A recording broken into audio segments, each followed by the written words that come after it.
अस्सलाम वालेकुम जनाब की हाल चाल ठीक ठाक हो। ਅੱਜ ਗੱਲ ਕਰਾਂਗੇ ਅਸੀਂ ਹੰਗਰ ਸਟੇਸ਼ਨ ਵੱਲੋਂ ਨਾ ਕਿ ਹੰਗਰ ਸਟੇਸ਼ਨ 'ਤੇ ਕਿਸ ਤਰ੍ਹਾਂ ਕੰਮ ਕਰਦੇ ਨੇ। ਅਤੇ ਹੰਗਰ ਸਟੇਸ਼ਨ 'ਤੇ ਜਨਾਬ ਅੱਜ ਕੱਲ੍ਹ ਕੰਮਾਂ ਦੇ ਹਾਲਾਤ ਥੋੜ੍ਹੇ ਮੰਦੇ ਜਾ ਰਹੇ ਨੇ।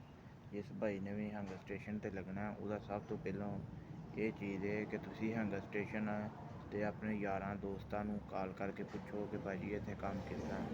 ਫਿਰ ਵੀ ਤੁਹਾਡਾ ਦਿਲ ਮੁਤਮਿਨ ਨਹੀਂ ਹੁੰਦਾ ਤਾਂ ਤੁਸੀਂ ਇੱਕ ਵਾਰੀ ਉਹਨਾਂ ਦੇ ਕਮਰੇ 'ਚ ਜਾ ਕੇ ਉਹਨਾਂ ਦੇ ਆਉਣ ਜਾਣ ਦਾ ਤਰੀਕੇਕਾਰ ਸਾਰਾ ਚੈੱਕ ਕਰੋ।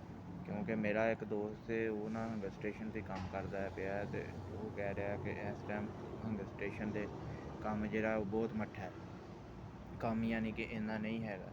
ਇਸ ਲਈ ਮੇਰੇ ਜਿੰਨੇ ਵੀ ਭਾਈ ਨੇ ਉਹਨਾਂ ਕੰਮ ਵਾਸਤੇ ਹੰਗਰ ਸਟੇਸ਼ਨ 'ਤੇ ਜਾਣਾ ਹੈ ਅਤੇ ਸਭ ਤੋਂ ਪਹਿਲਾਂ ਕੰਪਨੀ ਵਾਲਿਆਂ ਕੋਲ ਹਰ ਚੀਜ਼ ਦੀ ਮਾਲੂਮਾਤ ਲਓ, ਹਰ ਚੀਜ਼ ਦੀ ਉਹਨਾਂ ਕੋਲ ਚੀਜ਼ ਦਾ ਪਤਾ ਕਰਾਓ ਕਿ ਭਾਅ ਜੀ ਗੱਡੀ ਦਾ ਤੇਲ ਦਾ ਖਰਚਾ ਤੁਹਾਡਾ ਹੈ, ਦੂਸਰੇ ਤੀਸਰੇ ਖਰਚੇ ਤੁਹਾਡੇ ਨੇ, ਜੇ ਮੈਨੂੰ ਕੋਈ ਕੱਲ੍ਹ ਨੂੰ ਗਰਾਮਾ ਗਰੂਮਾ ਆਉਂਦਾ ਤਾਂ ਉਹ ਤੁਹਾਡੇ ਨੇ, ਠੀਕ ਹੈ।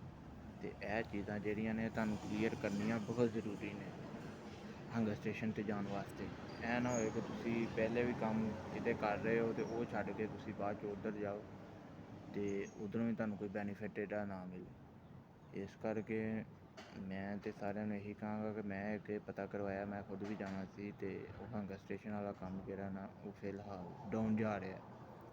ਉਹ 30,000 ਸੈਲਰੀ ਜਿਹੜੀ ਕਹਿੰਦੇ ਨੇ ਉਹ 30-30,000 ਸੈਲਰੀ ਨਹੀਂ ਹੈ। ਸੈਲਰੀ ਜਿਹੜੀ ਹੈ ਉਹ ਕੰਮ ਹੈ, ਸੈਲਰੀ ਉਹਨਾਂ ਦੇ 12-15 ਜਿੰਨੀਆਂ ਵੀ ਉਹ ਰਿਕੁਆਇਰਮੈਂਟ ਉਹਨਾਂ ਦੀ ਉਨੀਆਂ ਡਿਲੀਵਰੀਆਂ ਤੁਸੀਂ ਕਰਨੀਆਂ ਨੇ ਅਤੇ ਫਿਰ ਉਸ ਹਿਸਾਬ ਨਾਲ ਤੁਹਾਨੂੰ ਸੈਲਰੀ ਦਿੰਦੇ ਨੇ। ਕਈ ਕੰਪਨੀਆਂ ਨੇ ਉਹ ਇੱਕ ਡਿਲੀਵਰੀ ਦੇ ਤੁਹਾਨੂੰ 8 ਰੁਪਏ ਚਾਰਜ ਦਿੰਦੇ ਨੇ, ਕਈ ਨੇ ਉਹ ਤੁਹਾਨੂੰ ਦਿੰਦੇ ਨੇ